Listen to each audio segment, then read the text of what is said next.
Yo le pedí al cielo una como tú, aunque tengas el corazón como un iglú. Yo te enseñaría al mundo como balú, te haría una casita de Calligraphy တက်ထားရင်လုပ်လို့ရမယ်နောက်တစ်ခုက Merchant Apparel Lettering Artist အဝတ်အထည်နဲ့အမှတ်တရပစ္စည်းဒီဇိုင်နာဒီနေ့မှာတော့ဒီရဲ့အမှုပညာကိုဝင်ငွေအဖြစ်ပြောင်းလဲပေးနိုင်မဲ့ Merchant Apparel Lettering Artist ဆိုတဲ့အလုပ်အကြောင်းပြောပြပါရစေ Calligraphy တက်ထားရင်လုပ်လို့ရမယ်နောက်ထပ်အလုပ်တစ်ခုဖြစ်ပါတယ်ဒီအလုပ်ကရိုးရိုးရှင်းရှင်းစလုံးရေးယုံတယ်မဟုတ်ပါဘူး T-shirt တွေ hoodies တွေခွက်တွေနဲ့ tote bag တွေပေါ်မှာထင်ဟပ်နေမဲ့တီးသန့် custom lettering design တွေကိုဖန်တီးရတာပါတင်ရဲ့ဖန်တီးမှုကအဝတ်အထည်တွေပေါ်ရောက်သွားတဲ့အခါခေတ်ရည်စည်းကြောင်းတစ်ခုကိုပါဖန်တီးနိုင်ပါပါ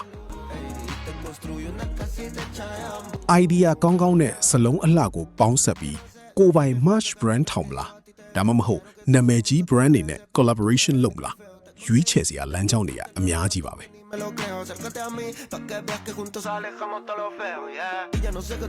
ကဲတင်ရဲ့ idea တွေကိုအဝတ်အထည်တွေပေါ်မှာအသက်သွင်းပြီးလူတိုင်းဂုဏ်ယူစွာဝတ်ဆင်နိုင်မဲ့ design တွေဖန်တီးဖို့အခုပဲအားဖြည့်ပြင်ဆင်လိုက်ရအောင်ဒီလိုလူငယ်ကြိုက်ခိရှိပြေးပြီးအမိုက်စား design တွေကိုကိုယ်တိုင်ဖန်တီးချင်တာပဲဖြစ်ဖြစ်ကိုယ်ပိုင် brand အတွက်တီးသန့် concept နဲ့ထုတ်လုပ်ချင်တာပဲဖြစ်ဖြစ်အခုဆိုရင်ရန်ကုန် Fornia Ink မှာစိတ်ကြိုက် design အနှံပြီးစနစ်တကျတေချာဖန်တီးလို့ရနေပါပြီ